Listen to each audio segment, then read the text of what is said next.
ये प्लैनेट हर तीसरे हफ्ते में एक नए रुख पर जाता है, एक नई बिहेवियर प्रोड्यूस करता है। आप ज़्यादा ड्यूटीफुल होने वाले हैं, दैट इज़ फॉर श्योर। एहसास पैदा होगा जिम्मेदारी निभाने का, मैच्योरिटी के साथ। रिश्तेदारी निभानी हो तो इसका एक ही कानून है, देता जा और सहता जा। मतलब देते भी जाओ, जिम्मेदारियां पूरी करो, फाइनेंशियल सपोर्ट करो, अदरवाइज भी सारी सपोर्ट्स करो, और फिर टॉलरेट भी करो, फिर रिश्ते चल जाएंगे। जहां हमने डिमांड शुरू की, प्रॉब्लम शुरू हो गई।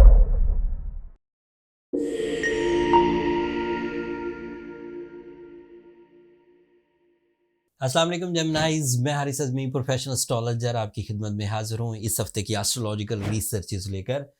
किसी भी महीने का तीसरा हफ्ता काफ़ी इम्पॉर्टेंट हुआ करता है। सूरज एक बड़ा प्लैनेट है, विजिबल भी है, रीडेबल भी है, अफेक्टिव भी है, फास्ट भी है।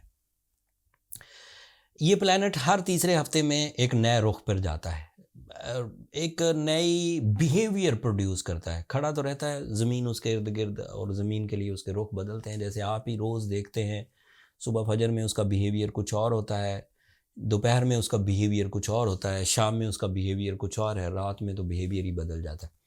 तो ये उसकी स्पिन वाली मूवमेंट है। एक उसकी ऑर्बिटल मूवमेंट है। एक तो ऐसे घूमता है, स्पिन कर रहा है, और एक ऑर्बिट में घूम रहा है। तो ऑर्बिट में घूमते हुए वो इस वक्त आपके 9th एंगल पर आ जाएगा 20 तारीख को। 9th एंगल पर उसका आना गैर मामूली चेंजेस लाएगा आपकी लाइफ में। आप ज़्यादा ड्यूटीफुल होने वाले हैं, दैट इज़ फॉर श्योर। एहसास पैदा होगा जिम्मेदारी निभाने का, मैच्योरिटी के साथ। आप चीज़ों को इग्नोर नहीं कर पाएंगे, जिन चीज़ों को आप लापरवाही से देख रहे थे पिछले दिनों।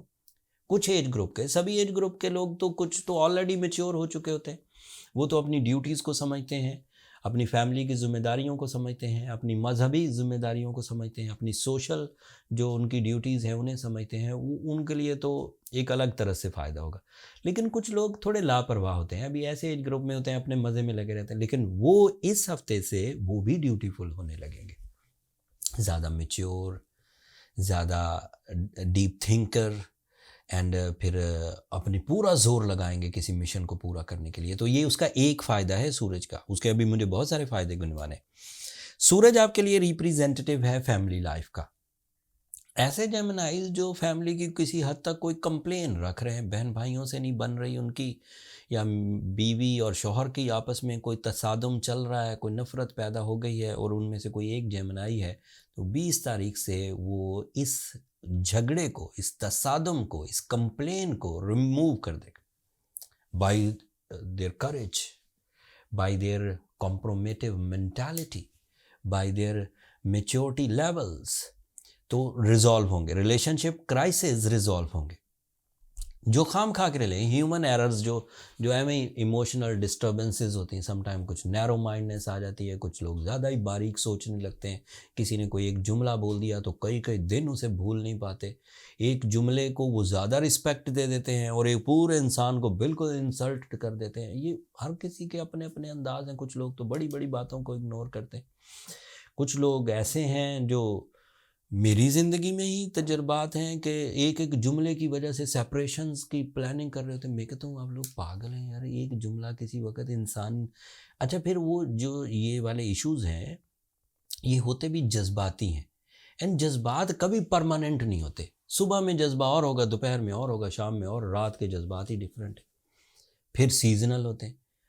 जनवरी फरवरी में जज्बात कुछ और होंगे, जून जुलाई के जज्बात कुछ और होंगे। वेरिएबल जज्बात हैं, उन पर डिपेंड करते हुए भाई इन्होंने बदल जाना है थोड़े दिनों बाद, कुछ तो रुको। ये जो रिलेशनशिप साइंस है, इसके लिए बड़ी तहम्मुल की ज़रूरत होती है। बुज़ुर्गों ने कहा था कि रिश्तेदारी निभानी हो तो इसका एक ही कानून है, देता जा और सहता जा। मतलब देते भी जाओ, जिम्मेदारियां पूरी करो, फाइनेंशियल सपोर्ट करो, अदरवाइज भी सारी सपोर्ट्स करो, और फिर टॉलरेट भी करो, फिर रिश्ते चल जाएंगे। जहां हमने डिमांड शुरू की, प्रॉब्लम शुरू हो जाएंगी। भाई ये एस्ट्रोलॉजी नहीं थी, ये किसी बुजुर्ग की समझो एक एक कॉल था जो मैंने आपको बयान किया। सूरज की तरफ आते हैं। आज का टॉपिक, आज का जो अफेक्टिव टॉपिक है वो सूरज ही है। एस्ट्रोलॉजिकली एक ही चेंज है इस हफ्ते, इन 7 दिनों में। एंड इस चेंज में जो तब्दीलियां जेमिनाइज को मुयस्सर आएंगी वो प्रोडक्टिव हैं, पर्सनालिटी के लिए, ड्यूटीफुलनेस के लिए, इमोशनल सेटिस्फैक्शंस के लिए, डोमिनेटिंग स्किल्स के लिए, अट्रैक्शंस के लिए, and even educational activity. Ninth angle पर आएगा, नाइन्थ एंगल एजुकेशनल एक्टिविटीज़ का है, तो स्टूडेंट जेमिनाइज छाए रहेंगे। बहुत सारी कमियां, कमज़ोरियां, जैसे मरकरी आपके 8th एंगल पर था, उसकी कुछ कमज़ोरियां थी, वो भी रिपेयर हो जाएंगी। मार्स 8th एंगल पर है, अब सूरज वहाँ से निकलेगा तो वो वीक पड़ेंगे, तो लेकिन सूरज अकेला ही काफ़ी है। फिर आपके लिए जुपिटर की जो कमी है वो भी अब सूरज पूरी करता रहेगा। Jupiter is a planet of knowledge, जबकि सूरज जो है वो अब 9th एंगल पर नॉलेज सोर्स बन जाएगा, एंड ज़रूरत ही नहीं पड़ेगी। जुपिटर अगर अगले 30 दिन तक कुछ नहीं भी देता तब भी हमारे पास सूरज की सपोर्ट मुयसर है एंड चीज़ें ठीक चलेंगी। सैटर्न आपके 10th एंगल पर है, that is your 6th sense, that is your intuition, and इसके इवज़ भी आप कई तरह के चीटिंग से बच जाएंगे, कई तरह के ब्लफ होने से बच जाएंगे। लोग आपकी तरफ अगर माइल होंगे तो वो प्रॉपर रियलिस्टिक अप्रोचेस से ही आपके साथ डील मेकिंग कर सकेंगे। कोई भी इमेजिनेटिव प्लान्स नहीं बनेंगे, कोई भी ऐसे प्लान नहीं बनेंगे जो अमली जामा जिनको ना पहनाया जा सके। ऐसे ही प्लान बनेंगे जो प्रैक्टिकली मुमकिन हो। एक और अच्छी खबर सुनाता हूँ। प्लानिटरी पोजीशन में जो इस्तेहकाम इस वक्त जेमिनाइज को है, ये इस्तेहकाम अगर आपने कैश कर लिया तो इसका मोमेंटम इतना पावरफुल बनेगा कि जब मार्च के महीने में जाकर, अभी नहीं, मार्च के महीने में जाकर जब आपका रूलिंग प्लैनेट रेट्रोग्रेड होगा, आपको कोई तंगी नहीं होगी। आप इसी जनवरी और फरवरी के मोमेंटम से ही आगे बढ़ते चले जाएंगे।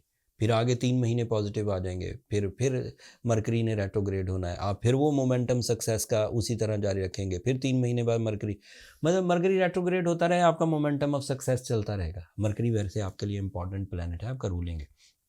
अगर वो रेट्रोग्रेड होता है थोड़ा बंदा कॉम्प्रोमेटिव सा हो जाता है, थोड़ा डरा डरा सा, थोड़ा समझौते करने वाला। लेकिन उम्मीद ये है कि आपको इस वक्त जो सिचुएशंस मिल गई हैं, अगर आपने उसे भरपूर तरीके से कैच कर लिया तो आप कामयाबी के डगर पर चलेंगे। वीनस इस वक्त आपके लिए 7th एंगल पर है, that is another positive planet for your romance, for your life partnership, for your attachments, for your pleasures, लिबास का प्लेजर, खाने पीने का pleasure, relationship attachments, spiritual peace, humour, इन सब के लिए वीनस इस वक्त आपके लिए सपोर्टिव है। तो ज़्यादातर चीज़ें सूरज के इवज़ पॉजिटिव हैं, वीनस के इवज़ पॉजिटिव हैं, सैटर्न के इवज़ पॉजिटिव है। Mars mercury and Jupiter, 3 planet इस वक्त कमज़ोर हैं। मार्स मरकरी जो वीकनेस है ये ज़्यादा लंबी नहीं चलेगी, शॉर्ट टर्म है, लेकिन जुपिटर वाली वीकनेस 4 महीने चलेगी, वो फिर 4 महीने के बाद आपके फर्स्ट एंगल पर आएगा। That's all from my and जेमिनाइज। आपको मैंने इस हफ्ते के तमाम जो एस्ट्रोलॉजिकल एस्पेक्ट्स थे उसको अपने टिपिकल अंदाज में बयान कर दिया। उम्मीद है आप टाइम बिहेवियर को समझ गए होंगे। अल्लाह ताला की इस नेमत को, इस सूरज वाली नेमत को आप भरपूर अंदाज से कैश करते हुए अपने फ़राइज़ सर अंजाम देंगे। फ़राइज़ सर अंजाम देना हमेशा इज़्ज़त अफजाई की वजह बनता है। कभी ऐसा नहीं हुआ कि किसी ने ड्यूटी निभाई हो लेकिन साथ बेइज्जती हो गई हो। कभी ऐसा नहीं होता कि किसी ने अपने पूरे अंदाज से मेहनत की हो लेकिन वो बिल्कुल बेकार और नाकाम हो गया हो। हमेशा कामयाबी मिलती है। आप अपने फ़राइज़ को सर अंजाम दीजिए। कोई कमियां रह जाएं तो सूरह शम्स पढ़िए। बीइंग अ जेमिनी, एमरल्ड या Ruby is your stone of your catalyst, like चीज़ों को तेज़ करने के लिए, स्पीड अप करने के लिए आपके लिए मुफीद रहेगा। फिर भी कमी रह जाए, फिर भी कंप्लेंट्स बाकी हों, फिर भी कुछ इश्यूज़ हों, तो फिर अपनी पर्सनल कैलकुलेशंस की तरफ चले जाइए। नंबर ये नीचे चलते रहते हैं, इन पर रब्ता करके आप अपने लिए टाइम ले सकते हैं। वो फ्री फोरम नहीं है जेमिनाइज, लेकिन उस पर रब्ता करने से आपको जब आपकी कैलकुलेशंस होती हैं इतनी नॉलेज मिल जाएगी कि आप टाइम्स को अच्छे तरीके से समझ सकेंगे, अपने आप को समझ सकेंगे एंड फिर अपने प्लान मुरतब कर सकेंगे। अब मुझे इजाज़त दीजिए, दुआ में याद रखिएगा, चैनल को सब्सक्राइब करना मत भूलिएगा। जेमिनाइज, आप लोगों की सब्सक्रिप्शन हमारी हौसला अफजाई की वजह बनती है। अगले हफ्ते तक के लिए अल्लाह ने के बाद।